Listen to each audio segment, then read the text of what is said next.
Assalamualaikum warahmatullahi wabarakatuh. Kembali lagi di channel Berita Mistis. Untuk kisah kali ini masih melanjutkan dari kisah yang sebelumnya, yaitu sebuah kisah yang diambil dari KBM, dari tulisannya akun yang bernama Epi Silma. Dan untuk kisahnya yaitu sebuah kisah yang berjudul Rahasia Mertua Penyimpan Kerangka. Sebelum kita masuk ke ceritanya, tekan dulu tombol like video ini dan jangan lupa tekan juga tombol subscribe channel ini. Dan nyalakan juga lonceng notifikasinya agar tidak ketinggalan cerita-cerita baru dari channel ini. Dan bagi teman-teman yang ingin membaca langsung ceritanya, nanti silahkan saja kunjungi linknya yang nanti akan saya sertakan di kolom deskripsi. Dan teman-teman juga bisa mampir ke akun YouTube-nya penulis yang nanti linknya juga akan saya sertakan di kolom deskripsi. Dan seperti apa untuk kelanjutan kisah ini? Langsung saja kita simak berikut ini.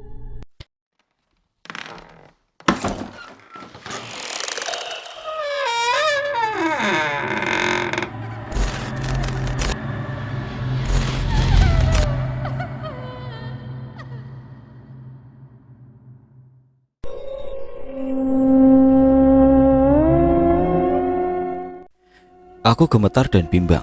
Apa yang harus aku lakukan? Kutundukkan kepalaku, bibirku melantunkan doa, memohon agar makhluk itu tidak menggangguku. Tiba-tiba saja aku dengar suara yang bergema di kepalaku. "Jangan takut, Gar. Aku adalah ayahmu." Seru suara itu. Suara seorang lelaki, lembut namun berwibawa. Dengan takut-takut aku menoleh kepada sosok yang duduk di kursi itu. Sosok itu bertubuh sedang dengan posisi duduk tegap, dengan kedua lengan berada di atas sandaran lengan. Wajahnya hanya terlihat remang-remang dengan bantuan lampu dari teras samping. Meski demikian, aku sangat yakin wajah itu menyunggingkan sebuah senyuman. Aku memandangnya dengan perasaan campur aduk antara rindu dan kesedihan. Kulirik Mas Bas, ia sama sekali tidak terganggu. Tidurnya begitu lelap. "Tidak perlu khawatir, aku akan menjaga cucuku." Suara itu terngiang lagi di telingaku. Sosok ayahku masih tetap duduk mematung di kursi itu, namun kini perlahan mulai memudar hingga sama sekali menghilang. Jemariku gemetar saat mengusap air mataku. Alisa sedang libur sekolah. Bang Doni dan Marina pun mengambil cuti kerja agar mereka bisa berlibur sekeluarga ke Thailand. Berkat bujukanku, akhirnya mama pun berani kembali datang dan menginap di rumah ini selama mereka belum pulang dari liburan. "Kalau nanti malam terjadi sesuatu gimana?" bisik mama saat aku kembali menempatkannya di kamar yang sama. "Tenang mah, rumah sudah kami bersihkan. Tidak akan lagi ada kejadian-kejadian yang aneh selama mama tidak membuka pintu atau keluar dari kamar saat sudah larut malam," pesanku. "Mama ingin membicarakan sesuatu denganmu, Sarah. Kapan waktu yang tepat untuk itu?" "Nanti malam setelah waktu isya saja, Mah. Mas Bas akan menonton pertandingan tenis di televisi. Jadi nanti kita berdua bisa mengobrol di sini." "Baiklah, kalau begitu, Mama mandi dulu saja sekarang." "Iya, Mah. Selepas maghrib nanti kita akan makan bersama."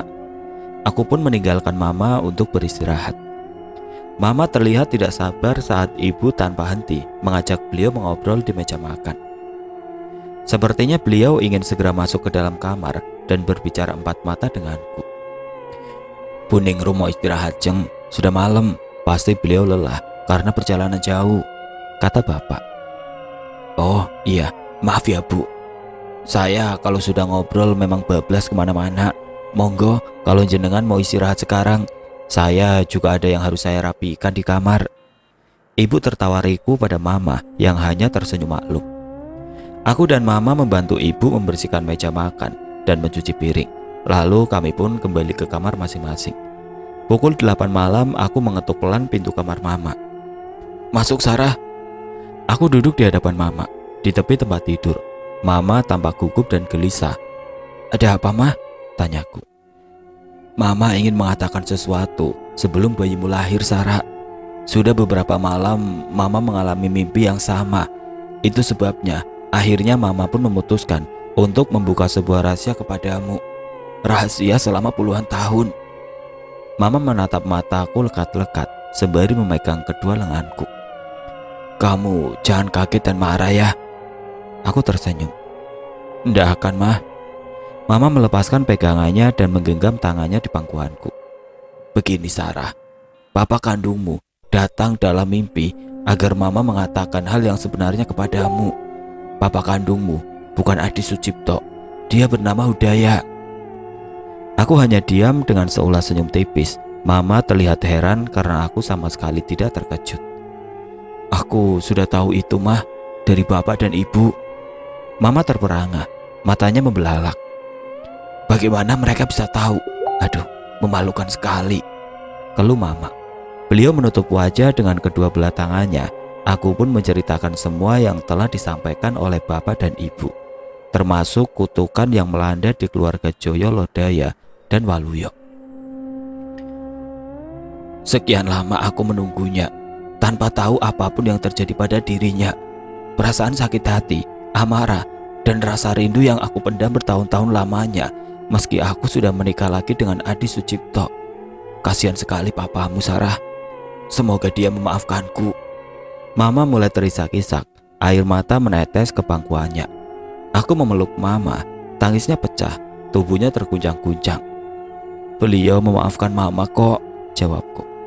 Samar kulihat sosok papa sedang duduk di atas kursi di belakang Mama, sedang tersenyum menatap kami. Pagi harinya Mama terlihat sumringah saat kami berkumpul di meja makan untuk menikmati sarapan.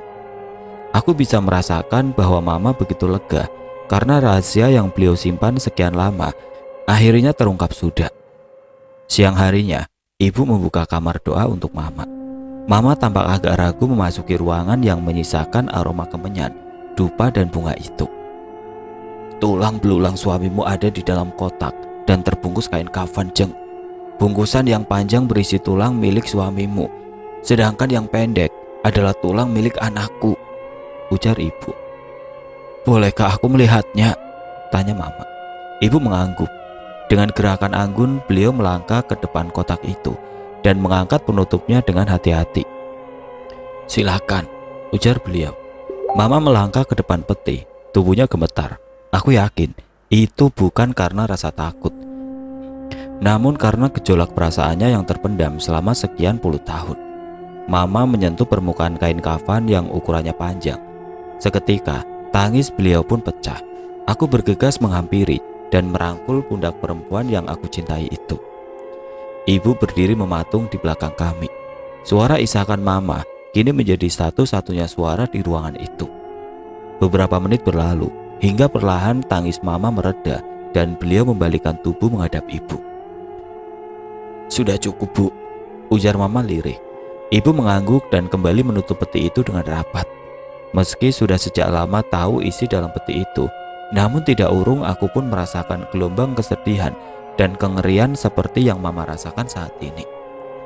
Ternyata perasaanku berbeda antara sebelum dan sesudah mengetahui siapa pemilik tulang belulang itu. Sejujurnya, kondisiku sekarang ini pun tidak lebih baik ketimbang Mama. Namun, aku harus kuat demi calon anakku. Kami beranjak menuju ke dapur. Bu Darti membuatkan teh untuk kami berempat yang duduk mengelilingi meja makan. Terima kasih jenengan dan Pak Sastro sudah bersedia menolong Hudaya dan menjaga Sarah, Bu, ujar Mama dengan suara bergetar. Ibu meraih genggaman tangan Mama di atas meja. Sama-sama, Jeng. Kita melakukan semua ini demi anak-anak kita, Ibu menjawab tulus. Selama ini aku mengira Hudaya hanya kabur karena ingin melepaskan diri dari persoalan hidup. Namun ternyata aku salah. Ia berkorban untuk melindungi Sarah. Tangis Mama pecah kembali. Bahunya terguncang. Ibu mengelus bahu Mama. Setiap orang punya praduga dan kesalahan, Jeng. Aku yakin Hudaya juga memaklumi perasaanmu. Mama mengangguk-angguk mendengar tutur lembut ibu. Mama berpaling memandangku. Nanti kalau sudah dekat perkiraan hari melahirkan, Mama akan datang lagi kemari, Sarah, untuk membantumu. Aku mengangguk senang. Mama sudah tidak ragu lagi untuk datang ke rumah ini. Oh ya, nanti aku juga akan menginap di sini, Bu, untuk bantu-bantu kalau malam. Tiba-tiba Bu Darti menyela dan menatap kepada ibu. Ibu menatap bergantian kepada Mama dan Bu Darti. Aku senang kalau kita semua berkumpul untuk menyambut kelahiran cucuku nanti. Ibu tersenyum senang. Mama pulang dulu Sarah. Jaga diri dan kandunganmu baik-baik ya. Kabari kalau ada apa-apa. Iya mah, hati-hati di jalan. Jangan lupa kabari kalau mama sudah sampai di rumah ya. Mama mengangguk lalu memeluk tubuhku dan mencium keningku sebelum masuk ke dalam mobil travel. Aku melambaikan tangan hingga mobil itu menghilang. Aku bisa merasakan sekarang mamamu lebih bahagia, Bu, ujar ibu sembari merangkul bahuku. Iya Bu, terbayang rasanya memendam rahasia dan perasaan sedih selama puluhan tahun. Iya benar, ibu mengangguk setuju. Satu persatu masalah sudah kita selesaikan. Tinggal tunggu kelahiran anakmu nanti. Semoga kita bisa menghadapi apapun yang akan terjadi nanti. Ibu berbalik dan meninggalkanku masuk ke dalam rumah. Entah mengapa, aku merasa bahwa selain kami, ada juga kekuatan jahat yang sedang menunggu kelahiran anakku. Bulan demi bulan kulalui dengan berat. Selain karena kehamilanku yang sangat rewel dan menguras tenaga, para makhluk gaib pun tidak henti-hentinya berulah dengan mewujudkan diri mereka di depan mataku. Untuk menjaga kandunganku, selain bapak dan ibu yang masih rutin melakukan ritual, aku dan Mas Bas juga terus tekun beribadah, terutama di malam-malam tertentu. Gimana hasil kontrol semalam, Bu? Ibu bertanya saat pagi itu aku membantu beliau dan Bu Darti memasak. Menurut hasil USG yang ketiga sih, jenis kelaminnya masih sama, Bu. Insya Allah kami akan mempunyai anak laki-laki. Posisinya juga sudah turun ke bawah. Menurut perkiraan akan lahir bulan depan, kira-kira di pertengahan bulan. Kondisinya sehat kok. Syukurlah kalau begitu. Kapan kira-kira mamamu akan datang? Mungkin seminggu sebelum perkiraan hari kelahiran. Nanti aku minta mama untuk datang. Baiklah, memang lebih baik begitu. Toh bisa saja bayimu lahir lebih awal atau lebih lambat dari tanggal perkiraan kelahiran. Enggak, Bu. Makanmu ditambahi biar anakku sehat. Masih rutin minum vitamin kan? Enggak, Bu. Mas Bas beli sekalian banyak minggu lalu buat persediaan. Oh ya, kemarin Mas Bas juga sempat tanya-tanya ke temannya, kira-kira rumah sakit mana yang fasilitasnya paling bagus untuk melahirkan. Ibu mengangkat kepala beliau dan memandang Bu Darti. Mereka saling berpandangan tanpa kata. Aku heran. Mereka seolah berbicara dengan telepati, sesuatu yang tidak bisa aku dengar, namun mereka bisa pahami. Kesunyian mengambang di antara kami. Ada apa? Tanya aku sembari bergantian memandangi mereka. Lebih baik kau melahirkan di rumah saja, Bu, ujar ibu pelan. Bu Darti tampak mengangguk samar. Mengapa, Bu? Zaman sudah modern. Proses melahirkan akan lebih baik bila dilakukan di rumah sakit, sergaku. Betul, tapi kehamilanmu bukanlah sebuah kehamilan biasa. Anakmu adalah keturunan dari Joyo Lodaya dan Waluyo. Ingat itu, jawab ibu dengan sabar. Lalu, apa bedanya dengan kehamilan lainnya, Bu? Sejak awal kehamilan, sudah banyak sekali gangguan-gangguan yang kamu alami. Bahkan hingga saat ini, itu artinya kamu sedang mengandung seorang anak yang istimewa. Ibu mendapat firasat bahwa kelak di hari kelahirannya juga akan terjadi suatu peristiwa besar yang tidak bisa diterima dengan nalar orang awam. Ibu takut kalau itu akan menggembarkan rumah sakit atau dimanapun rencananya kau akan melahirkan kelak. Ibu berhenti berbicara. Beliau mengamati ekspresi wajahku. Aku berpaling memandang Bu Darti. Perempuan itu diam saja. Ia menyibukkan diri mengelap peralatan makan yang akan kami gunakan. Aku kembali mengalihkan pandangannya terhadap ibu. Beliau tersenyum menenangkan. Tapi jangan takut, kami semua akan menjagamu.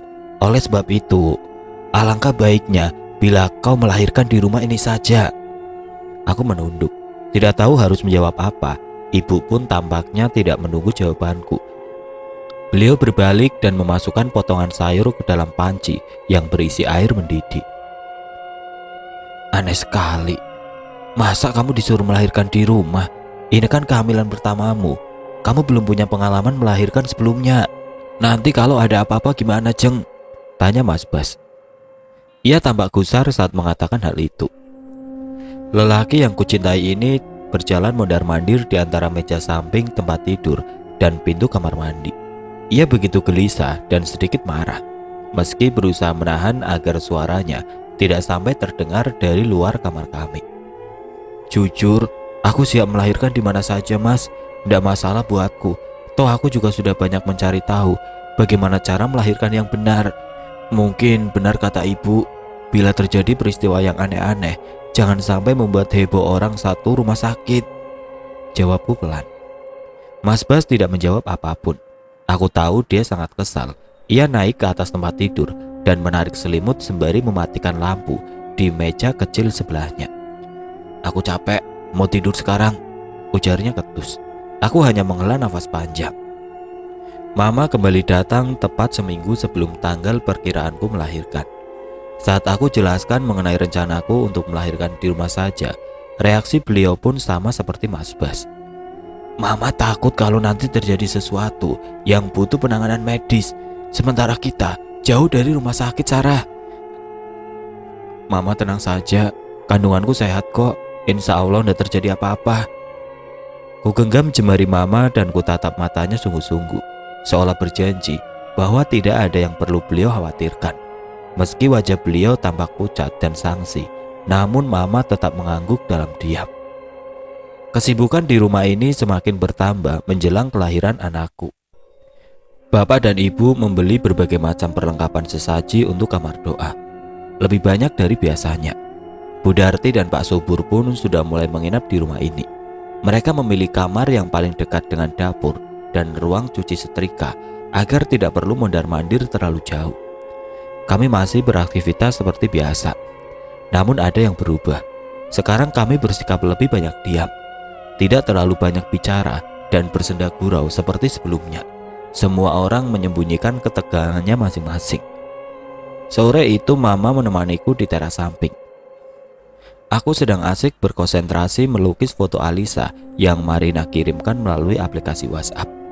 Sedianya, hasil lukisan itu ingin aku berikan kepada Alisa di hari ulang tahunnya beberapa bulan lagi. Sudah dapat nama untuk anakmu, Sarah? Mama mengalihkan pandangan dari majalah di pangkuannya dan menatap lukisanku yang masih berupa sketsa. Ada mah, tapi belum komplit. Yang jelas, belakangnya ada nama Sastro Hudaya. Perpaduan antara nama kedua kakeknya. Sebenarnya kami sudah memilih beberapa nama untuk nama depannya, namun kami belum bisa memutuskan akan memakai yang mana. Sastro Hudaya, kedengarannya bagus, berwibawa dan jawani, jawab mama sembari tersenyum. Aku pun ikut tersenyum bahagia. Kamu mau teh? Mama mau ke dapur. Sekalian mama buatkan kalau mau.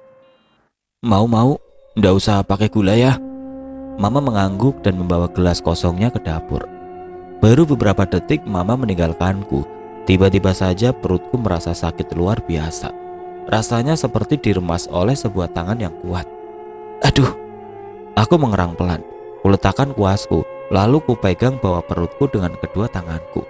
Tubuhku separuh membungkuk di atas kursi, sakitnya luar biasa. Namun aku adalah tipikal perempuan yang tidak mudah panik. Aku rasa ini adalah kontraksi palsu.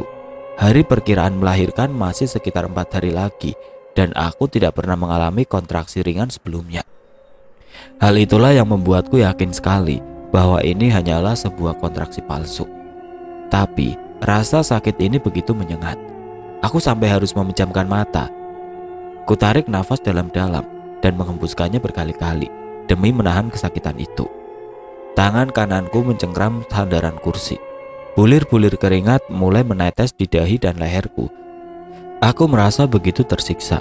Menunggu mama kembali rasanya begitu lama. Kami hanya berdua di rumah ini. Ibu dan bapak sedang pergi berbelanja. Mas Bas masih berada di kantor. Bu Darti dan Pak Subur tadi berpamitan untuk menengok dan membersihkan rumah mereka. Mama. Aku ingin berteriak memanggil mama, namun hanya suara lemah yang terdengar. Aku tidak berdaya. Kuraba permukaan perutku. Kurasakan bayiku menendang-nendang dengan kuat, seolah ingin segera keluar. Aku panik dan ketakutan. Keberanian yang sudah kukumpulkan selama berbulan-bulan terasa menguap hingga entah kemana. Tubuhku gemetar dan berkeringat dingin. Sarah, Sarah, kamu kenapa nak? Sudah saatnya kah? Akhirnya, hatiku merasa sangat lega mendengar suara mama. Beliau menaruh nampan berisi 2 cangkir teh ke atas meja dengan tergesa-gesa. Ku dengar cangkir-cangkir itu terguling dan berdenting. Mama tidak peduli. Beliau segera menghampiri dan memelukku. Mama telepon suamimu ya? Tanya beliau panik. Aku mengangguk lemah. Hari sudah mulai petang. Aku yakin sekali Mas Bas sudah dalam perjalanan menuju ke rumah. Mama meraih ponselnya dan menekan nomor Mas Bas. Nak Bas, sudah pulang? Sudah sampai mana? Iya, oke. Mama menyetel pengeras suara dan menyerahkan ponsel itu kepadaku. Halo Jeng, apa sudah saatnya? Teriak Mas Bas di ujung sana. Iya mas, jawabku lemah. Aku sudah di pertigaan dekat rumah. Tahan ya, kita langsung segera ke rumah sakit. Tanpa menunggu jawabanku, Mas Bas langsung mematikan ponselnya. Aku terkulai di pelukan mama. Nafasku tersegal-segal. Aku tidak punya tenaga lagi. Kami memutuskan untuk menunggu Mas Bas di teras ini karena aku tidak sanggup berjalan menuju ke kamar. Tidak lama terdengar suara deru mobil masuk ke halaman. Itu bapak dan ibu. Secara kebetulan, mobil Mas Bas pun beriringan di belakang mereka. Melihat Mas Bas yang keluar dari mobil dalam keadaan panik dan langsung menghambur ke dalam rumah, bapak dan ibu pun segera berlari menyusul. Sarah! Terdengar teriakan panik Mas Bas. Di sini nak! Teriak mama. Mas Bas, bapak dan ibu berbarengan menuju ke teras samping dan menghampiriku. Ayo kita ke rumah sakit. Mas Bas mulai berusaha membopongku. Bapak dan ibu saling bertukar pandang. Apa tidak sebaiknya ujar ibu. Tidak, Sarah harus ke rumah sakit. Mas Bas memotong kata-kata ibu. Aku yang dalam keadaan setengah sadar merasa terhenyak. Tidak pernah sekalipun aku mendengar dan melihat Mas Bas bersikap seperti itu. Suamiku selalu bersikap halus kepada kedua orang tuanya. Namun sepertinya ibu dan bapak memahami tingkah Mas Bas kali ini. Mereka langsung menutup mulut dan membantu membopongku. Baru saja beberapa langkah, tiba-tiba Pak Subur mencegat kami. Jangan bawa Mbak Sarah ke rumah sakit mas, ujarnya. Mas Bas menatap marah kepada tukang kebun itu. Pak Subur, kenapa? Minggir, jangan halangi kami, Sarah akan segera melahirkan, teriak Mas Bas murka. Pak Subur tetap berdiri menghalangi kami. Sikapnya sangat tenang, namun tangannya menahan bau Mas Bas. Apa-apaan sampean ini pak? Jangan ajak ribut sama saya. Mas Bas kembali berteriak. Wajahnya merah padam dengan amarah yang meluap. Tiba-tiba terdengar suara lembut di belakang kami. Sekali ini saja, turuti perkataan suamiku mas. Selama ini ia tidak pernah berkomentar atau berpendapat apapun kan? Kumohon sekali ini saja. Belum sempat Mas Bas menjawab, aku sudah menjerit. Air ketubanku pecah dan membasahi rerumputan di halaman samping rumah. Halaman samping mulai gelap. Saat mereka semua sedang panik, tiba-tiba terdengar suara cekikikan yang menyeramkan. Entah dari mana asalnya. Cepat bawa masuk Sarah, teriak bapak. Budarti buru-buru membukakan pintu samping lebar-lebar dan menyisir memberi jalan agar kami bisa lewat. Setelah kami berada di dalam, secepat kilat Pak Subur mengunci pintu samping. Lelaki itu dan istrinya berlarian mengunci semua pintu dan jendela di rumah besar ini, sekaligus menyalakan semua lampu. Mereka membaringkanku di dalam kamarku, lalu tanpa berkata apa-apa, bapak dan ibu meninggalkan kami bertiga. Adzan maghrib terdengar berkumandang dari masjid dan musola. Mendadak gerakan bayiku berhenti, seolah sedang kusuk menyimak lantunan azan yang bersaut-sautan. Kami semua terdiam hingga adzan selesai. Melihatku yang tampak mulai tenang, membuat raut wajah Mas Bas berangsur lega. Udah hilang sakitnya Ceng? Tanyanya lirih. Aku mengangguk pelan. Iya mas, dia mulai tenang. Tapi tadi air ketubanmu sudah pecah Sarah. Sebentar lagi kamu akan melahirkan, sela mama. Mas Bas memandang mama. Ia tampak khawatir. Benarkah seperti itu mah? Tanya Mas Bas. Iya, kalau sampai air ketubannya habis, bisa berbahaya buat bayinya. Mas Bas kembali gelisah. Lalu bagaimana sekarang? Ia meremas-remas rambutnya dengan kuat. Wajahnya kusut sekali. Kamu sholat saja dulu, nanti gantian. Sekarang mama dulu yang jaga Sarah, perintah mama dengan lembut. Mas Bas mengangguk. Dengan langkah gontai ia bangkit ke kamar mandi untuk mengambil wudhu. Di pojokan kamar ia menggelar sajadah dan mulai menunaikan sholat dengan khusyuk. Bayiku mulai bergerak lagi dan setiap gerakannya mengakibatkan air ketubanku semakin banyak yang merembes keluar. Mama mengernyitkan kening tiap kali mendengar aku mengadu. Beliau mengelus-ngelus lenganku dan menggenggam tanganku. Selesai Mas Bas sholat, Mama pun bergantian sholat juga. Tidak berapa lama tercium aroma bunga bercampur dengan dupa dan kemenyan yang dibakar.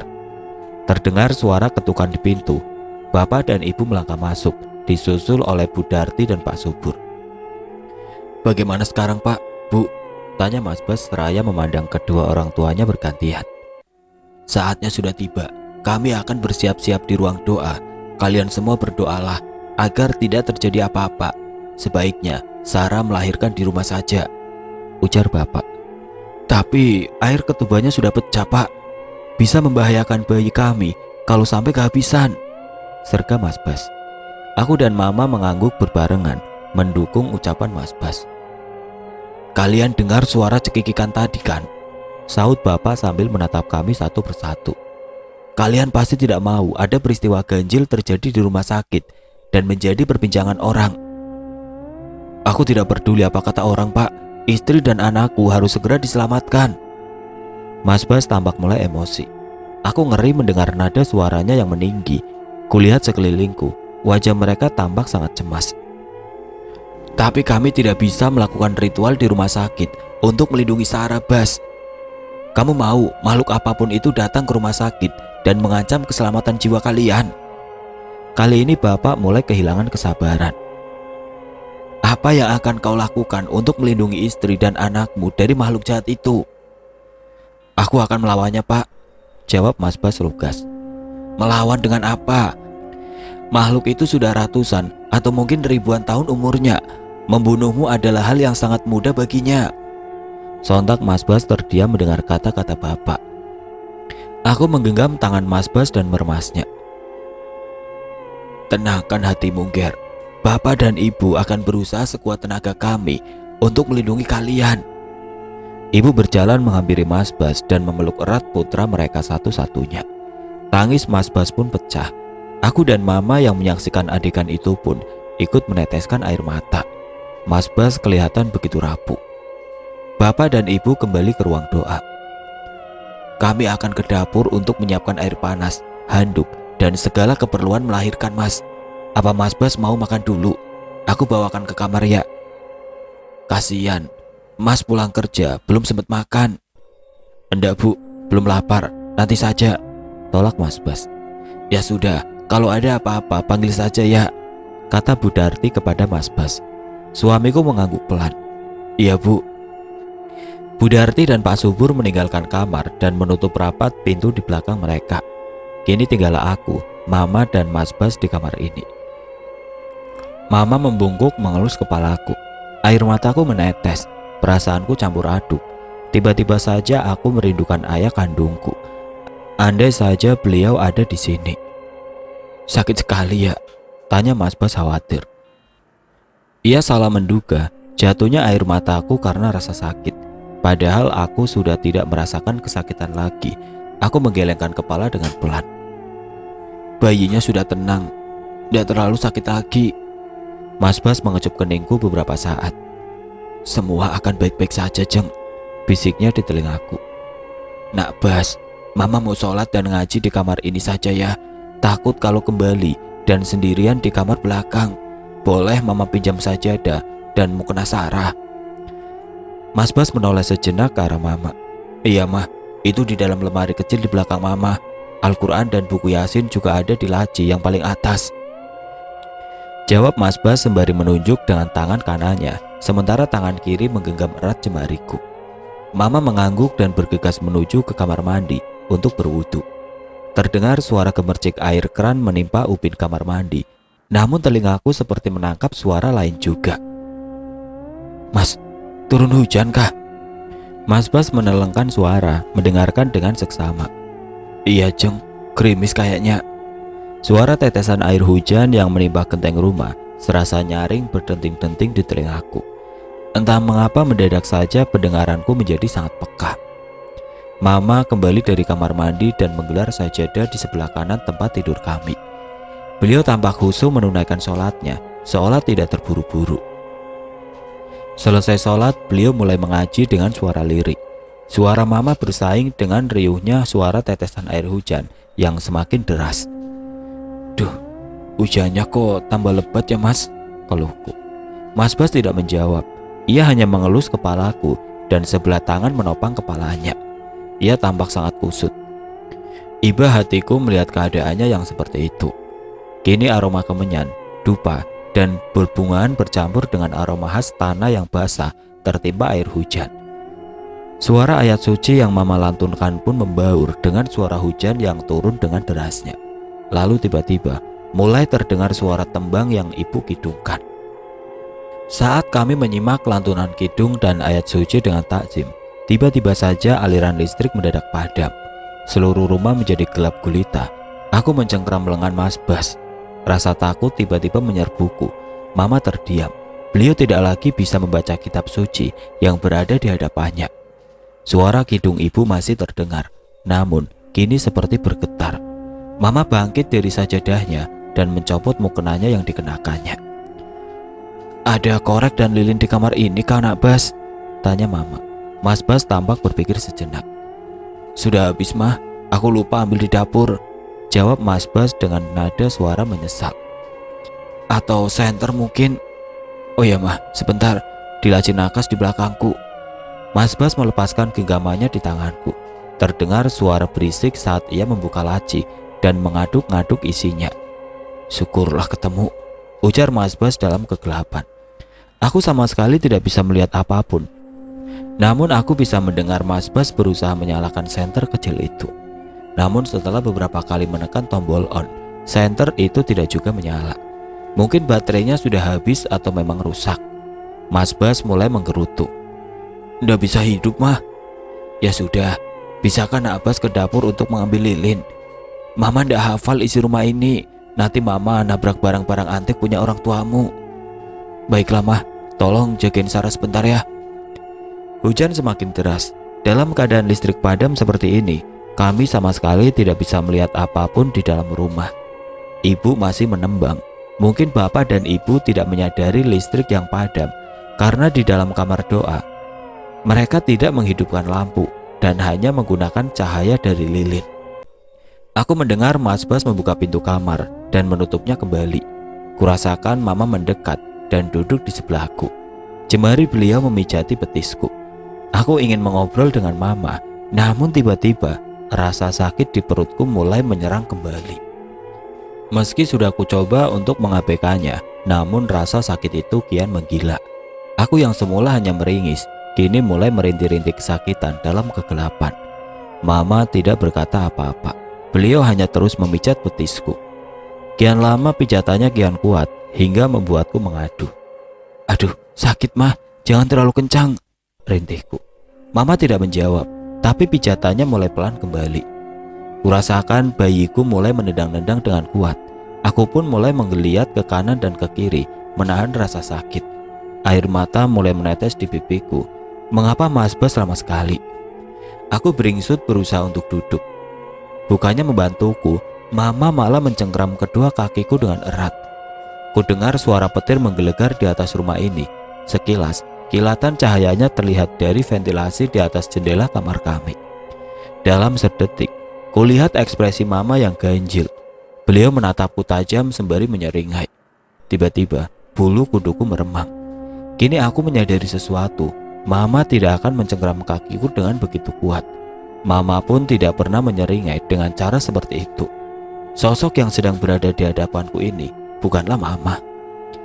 Tepat saat ku sadari hal itu, tiba-tiba saja mama tertawa terkekeh.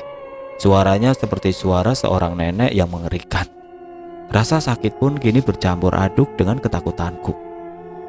Mas Bas, tolong. Mas, Bapak, Ibu, tolong." Aku berteriak keras, seraya menghentakkan kakiku agar cengkeraman tangan mama terlepas. Ibu berhenti menembang, disusul oleh suara pintu yang dibanting dan langkah kaki yang berlarian dari arah dapur. Listrik mati ternyata, Bu. Cepat bawa lilinnya, teriak bapak. Wajah yang pertama muncul di ambang pintu kamar kami adalah Mas Bas. Di belakangnya menyusul bapak, Pak Subur, Bu Darti, dan ibu yang terakhir. Saat cahaya lilin yang mereka bawa berhasil menerangi kamar ini, mereka pun terperajat saat memandang ekspresi Mama. Itu bukan seperti Mama yang mereka kenal. Mata Mama memandangi mereka satu persatu dengan liar, sementara kedua belah tangannya masih mencengkram betisku. Mama, sadar Mah, Mama menyakiti Sarah. Tolong lepaskan Sarah, Mah. Dengan hati-hati Mas Bas melangkah perlahan mendekati Mama.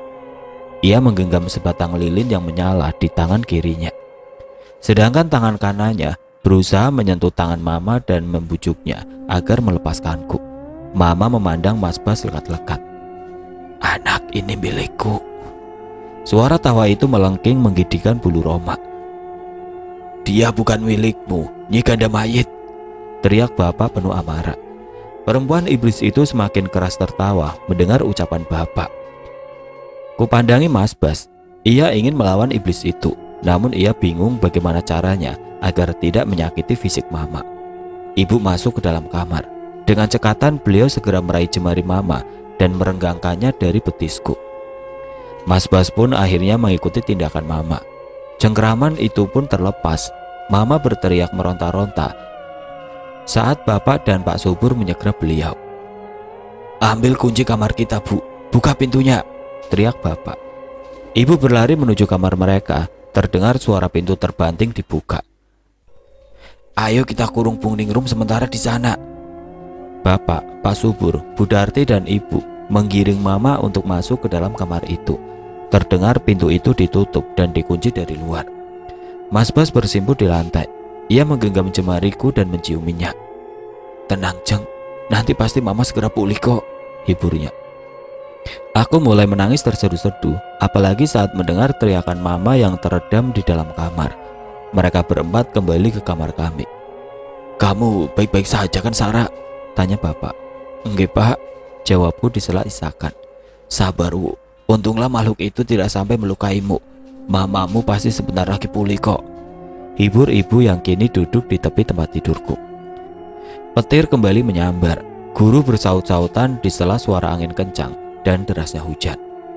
Sepertinya listrik akan padam untuk jangka waktu yang lumayan lama, gumam bapak. Saya ke dapur dulu, menyiapkan lampu minyak supaya lebih tenang. Ayo Pak. Bu Darti mengajak Pak Subur untuk mengantarnya ke dapur. Kemana kau tadi Bas? Kok Sarah ditinggal? Tanya ibu saat Bu Darti dan Pak Subur berlalu. Aku ke dapur untuk ambil lilin Bu. Ternyata lilin di kamar ini sudah habis. Aku tinggalkan Sarah bersama Mama. Tidak kukira akan terjadi hal seperti ini, jawab Mas Bas penuh sesal. Aku tidak menyela percakapan mereka. Konsentrasiku hanya terpusat pada rasa sakit luar biasa yang kini mengaduk perutku. Tanpa kusadari, tiba-tiba saja aku mulai mengejan. Bayinya akan lahir? Tanya ibu. Iya Bu, jawabku. Pak, tolong panggil Bu Darti kemari dan suruh bawa perlengkapan untuk lahiran, pinta ibu.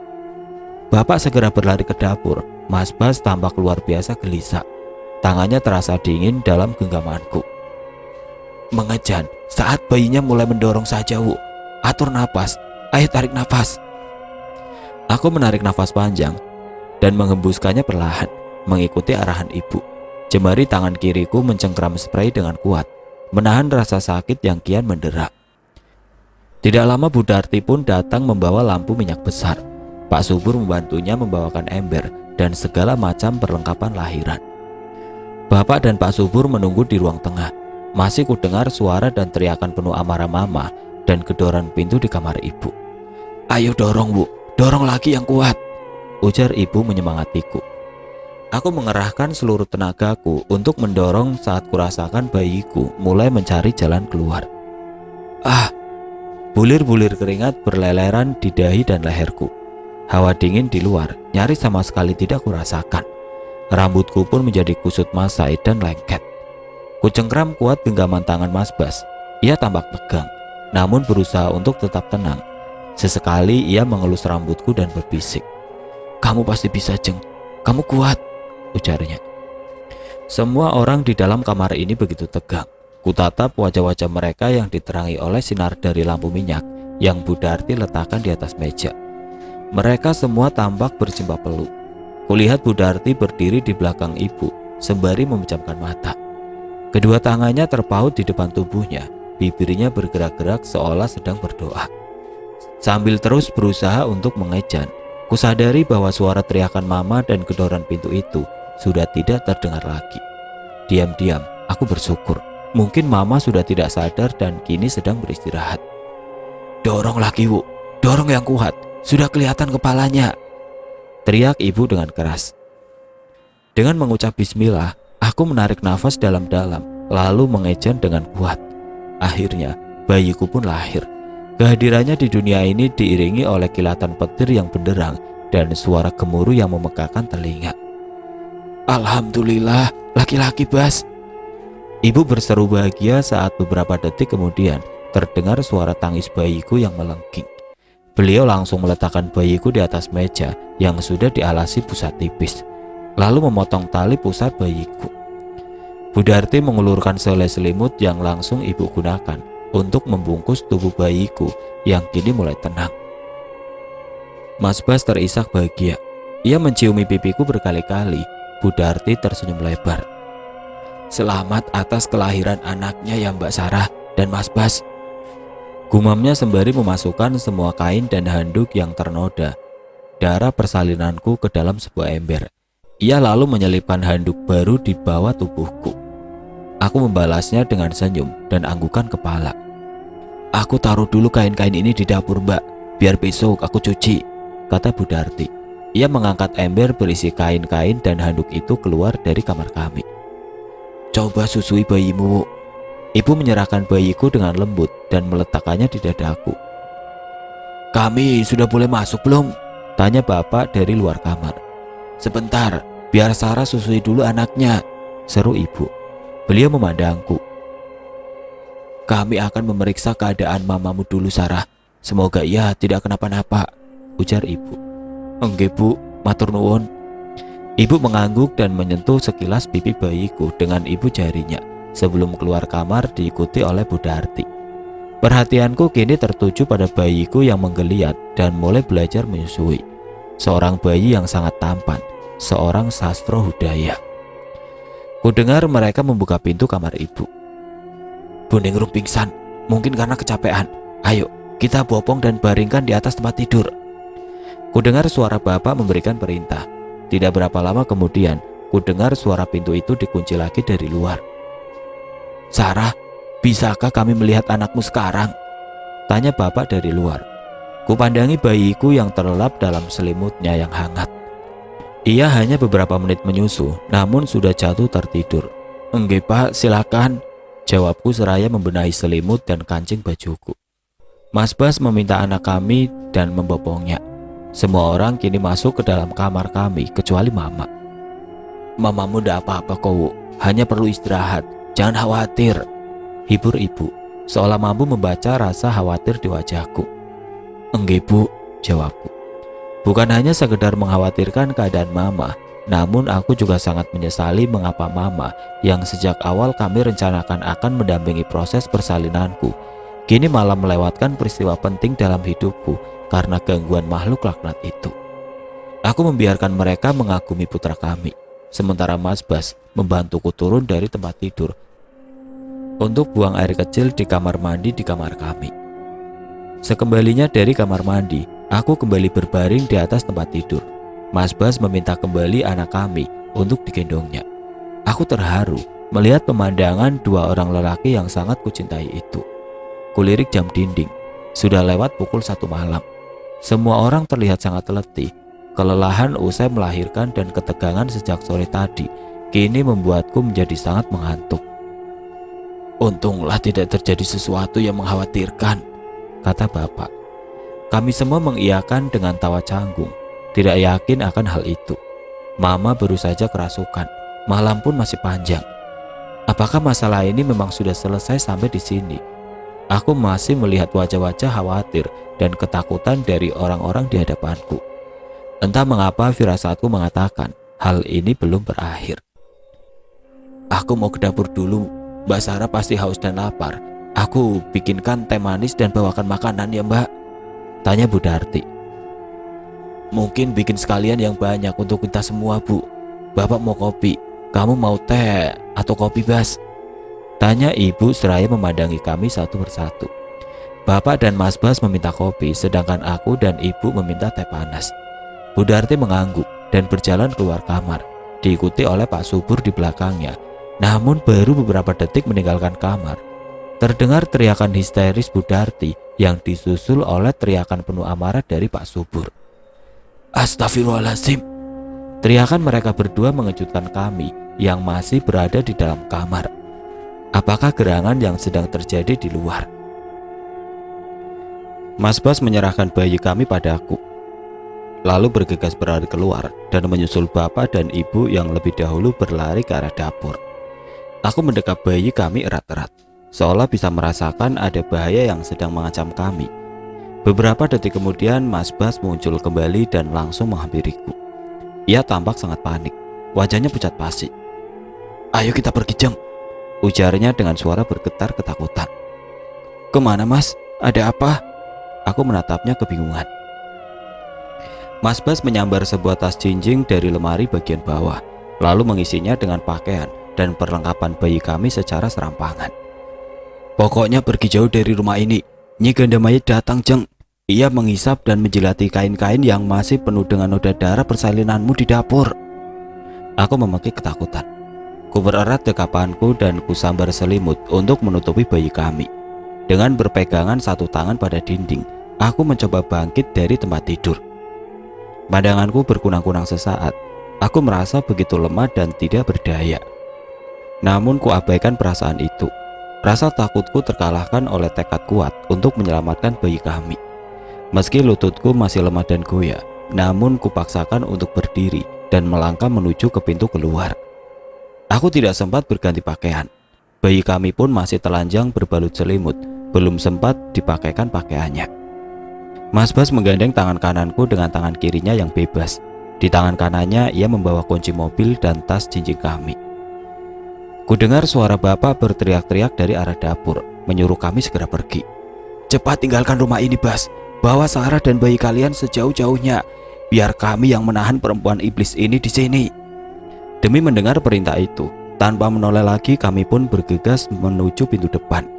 Pintu itu terkunci, anak kuncinya tidak tergantung di sana. Kami pun menjadi panik. Dalam kekalutan, Mas Bas bergegas menghampiri dan membuka sebuah meja yang menempel di dinding ruang tamu.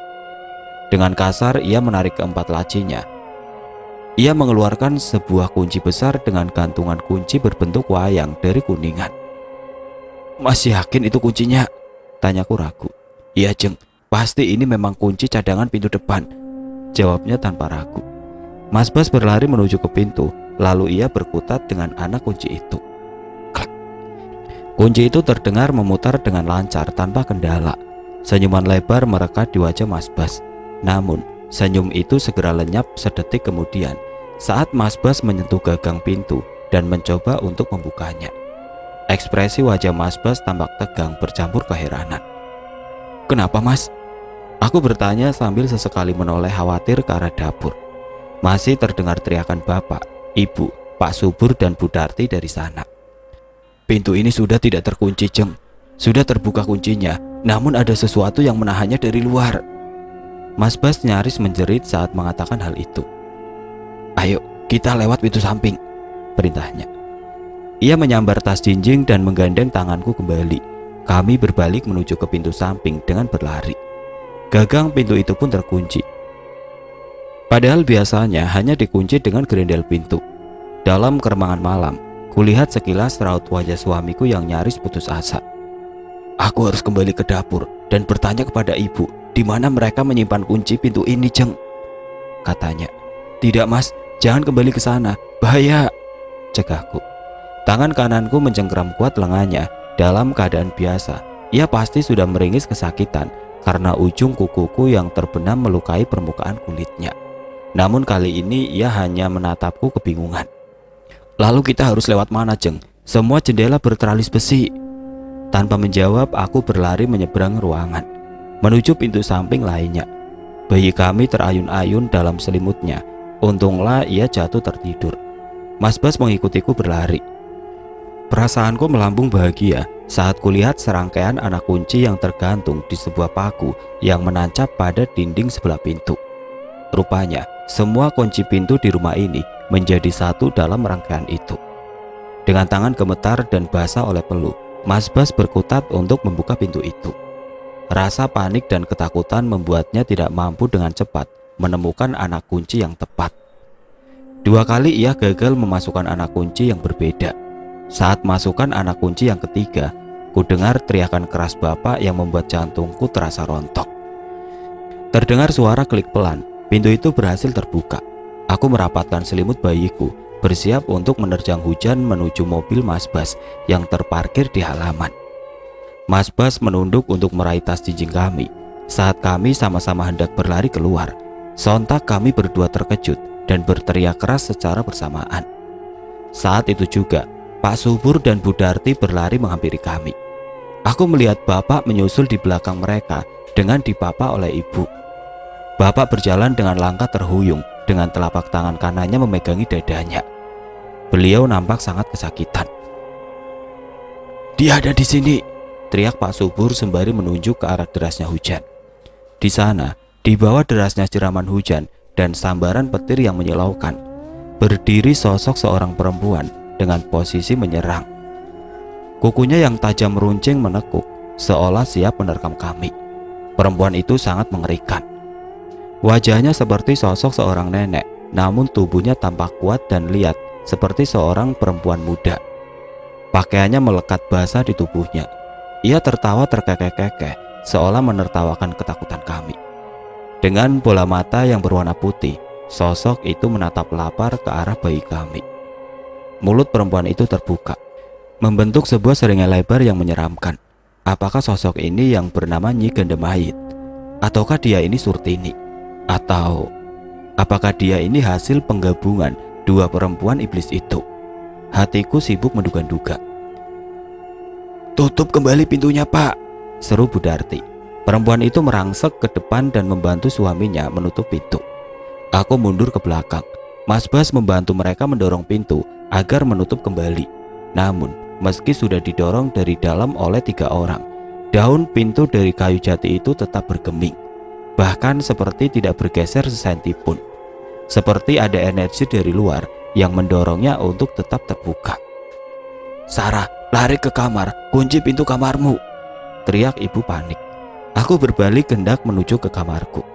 Namun baru saja aku melangkah, tiba-tiba pintu kamarku terbanting dan menutup dengan suara keras, tepat di hadapan mukaku. Lalu disusul oleh pintu kamar-kamar lainnya. Aku meraih gagang pintu, mencoba membukanya dengan paksa. Namun pintu itu seolah terkunci dengan sangat rapat. Kami terjebak, tidak bisa bersembunyi dimanapun. Tiba-tiba aku teringat Mama. Beliau pasti masih dikurung di kamar ibu. Mama, buka pintu," teriakku berulang-ulang. "Nggak bisa, Sarah, Mama terkunci," jawab Mama dari balik pintu. Suara beliau terdengar pelan karena teredam oleh daun pintu kayu jati yang tebal. Aku yakin sekali Mama pun sudah berteriak dari dalam. Aku merasa sedikit lega karena Mama sudah sadar dan tampaknya baik-baik saja.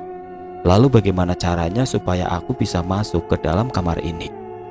"Mintakan kuncinya, Sarah," teriak Mama lagi, seolah mampu membaca pikiranku. Aku menoleh kepada semua orang yang sedang berkutat di depan pintu. Tidak ada satupun dari mereka yang melihat ke arahku. Mereka masih berusaha mengerahkan seluruh tenaga bejibaku menutup pintu itu. Tiba-tiba saja perempuan iblis itu berteriak, "Berikan bayi itu padaku, aku hanya membutuhkan bayi itu." Suara itu sungguh ganjil, bukan seperti suara manusia, namun lebih mirip seperti ringkikan kuda dan suara burung gagak yang parau.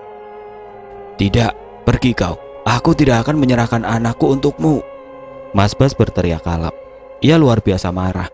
Dengan pencahayaan dari lilin yang bergoyang-goyang, aku bisa melihat kemeja Mas Bas sudah melekat di tubuhnya karena basah kuyup oleh keringat. Aku yang semula hendak menghampiri ibu dan bapak untuk meminta kunci, kini memutar otak untuk mencari tempat persembunyian yang aman. Aku tidak mau berada terlalu dekat dengan pintu yang terbuka itu. Berikan bayi itu, lalu aku akan pergi. Bila kalian menghalangiku, maka akan tetap kurampas bayi itu, lalu akan kubunuh kalian semua. Makhluk itu berteriak lagi. Ia masih berada di halaman, namun entah mengapa, aku bisa mendengar suaranya dengan jelas. Seperti berada di dalam rumah ini. Aku berdiri di tengah lorong antara ruang tengah dan dapur. Gugup, gemetar, dan kebingungan. Di arah kananku, Mama berteriak sembari menggedor-gedor daun pintu kamar, meminta untuk dibukakan. Tiba-tiba kurasakan hembusan angin sedingin es di balik punggungku. Aku terkejut. Sepersekian detik kukira itu adalah angin yang berembus dari pintu dapur yang entah bagaimana terbuka. Dia hilang, teriak Mas Bas. Ia memelototi halaman. Bu Darti dan Pak Subur pun melongokkan kepala mereka keluar. Iya, dia sudah pergi, imbu Bu Darti. Bukan kelegaan yang kurasakan saat mendengarnya, namun aku justru merasakan ketakutan hingga nyaris jatuh pingsan. Ada sesuatu yang berdiri di balik punggungku. Kulihat ibu berusaha membuka pintu kamarnya dan mengeluarkan Mama. Perhatian mereka semua tertuju ke arah Mama yang langsung menghambur memeluk ibu. Aku masih berdiri membeku. Perlahan kuputar tubuhku ke arah dapur. Bersamaan dengan itu, aku dengar jeritan mereka. Sarah, kemari, itu Nyi Ganda Mayit. Mereka berteriak dan berseru dengan khawatir. Mataku membelalak lebar. Perempuan iblis itu sedang berdiri di hadapanku. Bagai terhipnotis, aku terus saja memandangnya tanpa mampu menggerakkan kakiku untuk berlari. Serahkan bayimu pada aku, Sarah, maka kau akan kubiarkan tetap hidup. Ucapnya diakhiri dengan suara tawa yang melengking, menyaingi suara petir yang menyambar-nyambar di atas rumah ini. Jangan ambil anakku, teriak Mas Bas. Ia berlari menghampiriku dan berusaha menarikku untuk menjauhi Nyi Ganda Mayit. Perempuan itu menghentikan tawanya. Dengan bola matanya yang berwarna putih, ia memandangi kami satu persatu sambil menelengkan kepalanya. Lihat, aku sudah membawa sebuah keranda. Aku tidak ingin pergi dengan tangan kosong. Kalau aku tidak bisa membawa pergi bayi itu, maka salah satu dari kalianlah yang akan menjadi penggantinya. Nyi Ganda Mayit menunjuk ke arah depan. Pada jarak sekitar 5 meter di antara kami, perlahan terbentuk sebuah benda. Mulanya samar, namun semakin lama semakin terlihat dengan jelas. Benda itu adalah sebuah keranda yang dibalut sejenis kain berwarna hitam. Keranda itu mengeluarkan aroma yang luar biasa busuk, hingga membuatku terbungkuk menahan mual. Tampaknya itu bukan sekedar halusinasiku saja. Semua orang di ruangan ini terbatuk dan mengeluarkan suara tertahan, seperti hendak muntah. Aroma itu seperti bau mayat yang sudah membusuk. Ayo, salah satu dari kalian cepat masuk ke dalam keranda, perintah Nyi Ganda Mayit. Perempuan itu benar-benar tidak sabar. Ia menunjuk kami satu persatu. Anak, menantu, mertua, besan, kamu. Telunjuknya yang berkuku panjang dan runcing berhenti pada Pak Subur. Aku, Mama, Ibu, dan Bu Darti menahan tangis ketakutan. Para lelaki saling berpandangan, kebingungan. Tiba-tiba saja, Mama merangsek maju ke arah keranda itu. Jangan, Mama, teriakku histeris. Aku saja, bawa aku, dan jangan pernah kau ganggu anak cucuku lagi. Ucapan Mama terdengar jelas meski bergetar. Dari nada bicara beliau, aku bisa merasakan kemarahan sekaligus ketakutan yang coba Mama sembunyikan. Jangan, Mama, jangan, tangisku memohon. Mama menoleh ke arahku, bibir beliau tersenyum tipis. Nggak apa-apa, Sarah, jangan khawatirkan Mama. Jaga baik-baik cucuku ya, Mama mencintai kalian. Mama tidak menghiraukan teriakan kami. Nyi Ganda Mayit terkekeh-kekeh bahagia menyambut kemenangannya. Mas Bas memelukku dan bayi kami erat-erat agar aku tidak menghambur ke arah Mama. Bapak mendekap ibu. Bu Darti menangis terseduh dengan lengan Pak Subur melingkari bahunya. Mama tetap tersenyum saat melangkahkan kaki dan memasukkan tubuhnya ke dalam keranda berbau busuk itu. Beliau tampak sangat ikhlas dan tidak terusik dengan aroma yang sangat menyengat. Teriakanku semakin keras dan histeris saat tubuh Mama sudah sepenuhnya berada di dalam keranda itu. Kami semua terkejut saat keranda itu tiba-tiba bergoncang dan seakan mulai terangkat dari permukaan lantai marmer. Tubuhku merosot ke lantai dengan bayi kami yang masih berada dalam gendonganku. Kupandangi wajah anakku yang tertidur lelap. Air mataku berderai-derai dan pandanganku menjadi kabur. Tiba-tiba saja dari tubuh anakku melesat keluar 2 larik cahaya berwarna keemasan yang berpijar terang. Kami semua terpukau. Nyi Gandamaya terperangah. 2 larik cahaya itu jatuh ke depan keranda yang seketika berhenti dari goncangannya. Kedua cahaya itu perlahan meninggi dan membesar hingga membentuk 2 sosok tubuh seukuran manusia. Ibu berbisik tertahan di belakangku. "Jaya Lodaya, Waluyo," ucap ibu membuat kami semua sangat terkejut. Kami terus terpaku memandangi 2 larik cahaya yang kini berubah wujud menjadi 2 sosok lelaki bertubuh kekar, berpakaian Jawa tempo dulu, lengkap dengan celana komprang dan ikat kepala. Belum hilang keterkejutan kami, tiba-tiba terdengar suara di belakangku. Suara seorang lelaki yang tidak aku kenal. Seketika aku menoleh untuk memastikan pendengaran dan penglihatanku. "Nah, Jaya Lodaya dan Waluyo, darah kalian berdua sudah menyatu dalam tubuh bayi keturunan kalian. Tiba saatnya bagi kalian bisa memusnahkan perempuan iblis itu." Suara itu pelan berwibawa, namun sekaligus terdengar amat tegas. Namun suara itu bukanlah suara Pak Subur yang fisiknya sedang kupandangi. Bahkan cara berdiri dan memandang lelaki itu pun sangat berbeda dengan Pak Subur. Entah siapa sosok yang sedang meminjam raga Pak Subur. Bapak, Ibu, dan Mas Baskoro memandangi Pak Subur dengan heran. Anehnya, tidak nampak sedikit pun raut wajah terkejut dari Bu Darti. Perempuan itu berdiri di belakang suaminya dengan sikap tenang dan kedua tangan menyatu di depan tubuhnya. Sosok Jaya Lodaya dan Waluyo menghampiri keranda. Mereka menarik keluar tubuh Mama yang sudah terkulai lemas. "Mama, apakah Mama meninggal?" teriakku panik. "Jangan khawatir, Mbak. Mamamu hanya jatuh pingsan." Bu Darti menjawab pertanyaanku dengan ketenangan yang luar biasa. Dan entah bagaimana, perasaan itu pun menular kepadaku. "Kurang ajar sekali kalian berdua," hardik Nyi Gandamaya dengan murka. Telunjuk yang mengarah ke kedua sosok lelaki di hadapannya. Tiba-tiba terdengar suara dari salah satu sosok itu. "Hasil dari perbuatanku dulu sudah ikhlas aku terima dan sudah kutanggung akibatnya. Tapi aku tidak akan membiarkanmu mencelakai keturunanku yang sama sekali tidak tahu apa-apa." Lalu disusul oleh suara lelaki kedua. "Aku pun tidak ikhlas. Kau ambil keturunanku untuk kau jadikan budakmu." Sosok Jaya Lodaya dan Waluyo berdiri di antara kami dan Nyi Gandamaya dengan posisi punggung mereka membelakangi kami. Nyi Gandamaya mulai maju, hendak menyerang mereka berdua. Namun tiba-tiba dari belakang punggung Nyi Gandamaya, kulihat 2 sosok lelaki yang lain lagi. Sosok yang satu, aku mengenalinya, itu ayahku, Budaya. Sosok yang lainnya berwajah dan berpostur tubuh persis seperti Mas Baskoro. Aku menduga itu adalah roh kembaran suamiku. Dia adalah Samudro. Kini Nyi Gandamaya dikepung oleh 4 sosok lelaki gaib. Perempuan iblis itu tampak ketakutan dan berputar-putar kebingungan. Menghadapi salah satu dari roh itu mungkin hal yang mudah baginya. Tapi 4 roh yang menyimpan dendam adalah suatu kekuatan yang besar yang bisa memusnahkannya. Baik, aku akan pergi. Aku tidak akan mengganggu kalian lagi."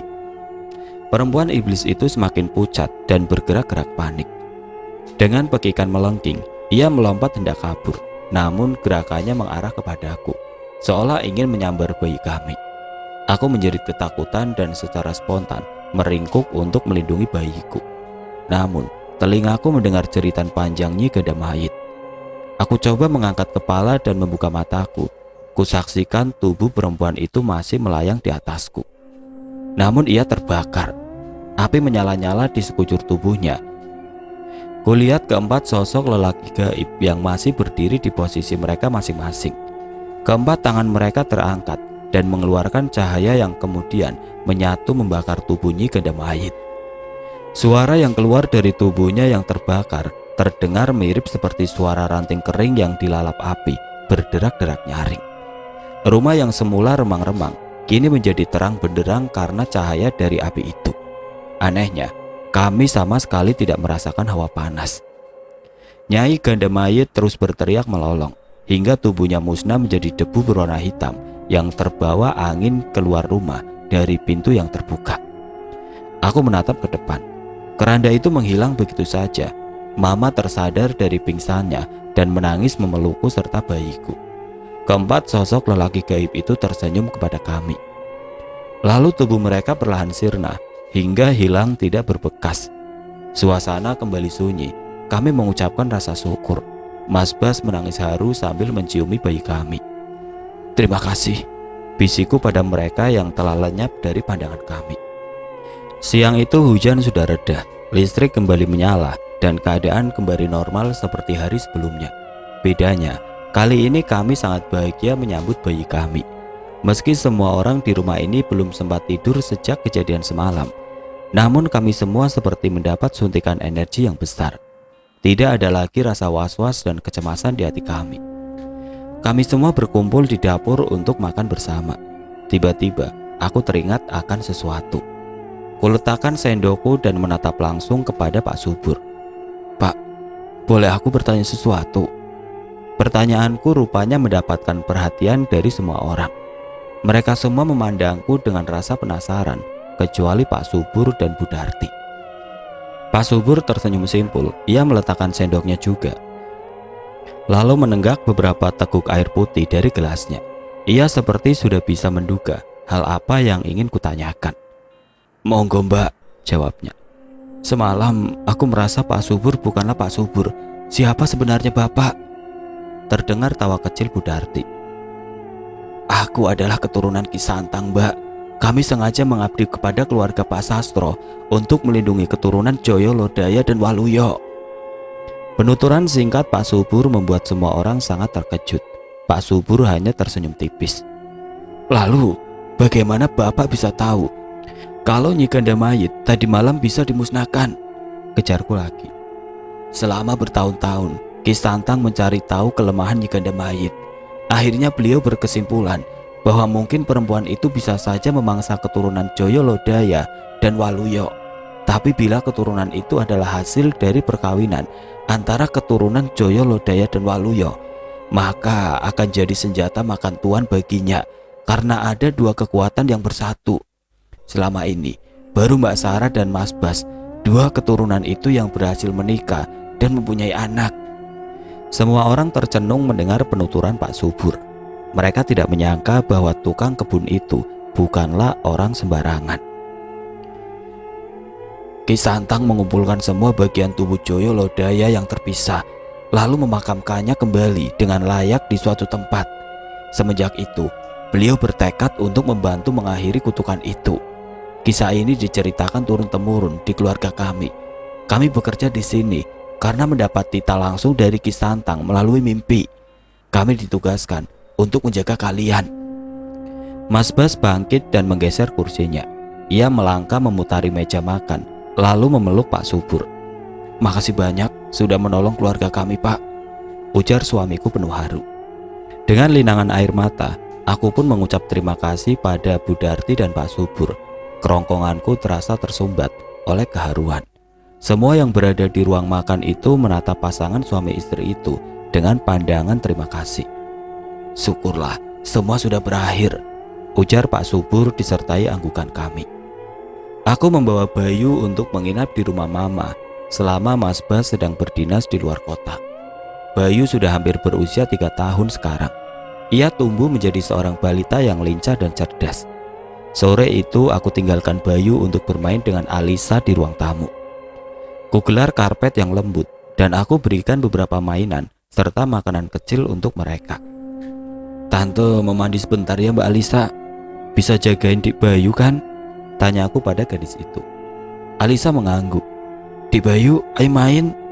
Kukunci pagar dan pintu depan. Toh Mama membawa kunci sendiri. Aku sedikit heran karena tidak biasanya Mama pulang terlambat dari pengajian. Ku kantongi kunci-kunci itu di saku dasterku, lalu aku menuju ke kamar mandi. Aku mandi dengan tergesa-gesa karena tidak ingin Bayu menangis mencariku. Ku dengar suara mereka tertawa-tawa saat aku menuju ke kamarku untuk menyisir rambut. "Ketawanya seneng sekali Mbak Alisa," ujarku. "Iya toh, dikasih ini sama tante." Alisa mengulurkan selembar kertas padaku. Ternyata bukan kertas, namun sehelai foto. Foto yang membuat nafasku terhenti. Itu foto yang pernah aku temukan di gudang di rumah bapak dan ibu. Foto mereka bersama ayahku. "Tante ndak pernah ngasih foto ini ke kamu kan?" tanyaku ragu. Aku merasa tidak pernah membawa foto ini ke rumah mama. Bahkan aku juga tidak ingat lagi di mana menyimpannya di rumah bapak dan ibu. "Bukan Tante Sarah, tapi Tante Surtini," jawab Alisa. Seketika aku terpekik ngeri. Bagaimana bisa Alisa menyebut nama Surtini? Bahkan kami tidak pernah membahas hal itu di depan dia. Apalagi sampai menyebut nama perempuan itu. "Kapan kamu bertemu Tante Surtini, Alisa?" tanyaku hati-hati. Aku tidak ingin ia ketakutan. "Barusan dia masuk dan duduk di situ, ngeliatin Bayu, lalu ngasih foto ini ke aku. Ini siapa tuh?" Alisa menunjuk orang-orang di dalam foto itu. Namun aku tidak menjawab. Pikiranku terfokus pada cerita Alisa. Kusingkap tirai di jendela ruang tamu. Kulihat gembok masih terpasang di pagar depan. Pintu ruang tamu pun masih terkunci dan kuncinya masih ada di saku dasterku. Lalu bagaimana orang yang Alisa panggil Tante Surtini ini bisa masuk? Apakah teror ini belum berakhir? Oke teman-teman, sekian untuk cerita kali ini. Semoga apa yang sudah saya sampaikan dalam kisah ini dapat dijadikan pelajaran untuk kita semua. Dan bagi teman-teman yang baru bergabung, jangan lupa untuk like, komen, share, serta subscribe channel ini. Dan nantikan kisah-kisah horor berikutnya tetap di channel Berita Mistis. Wassalamualaikum warahmatullahi wabarakatuh.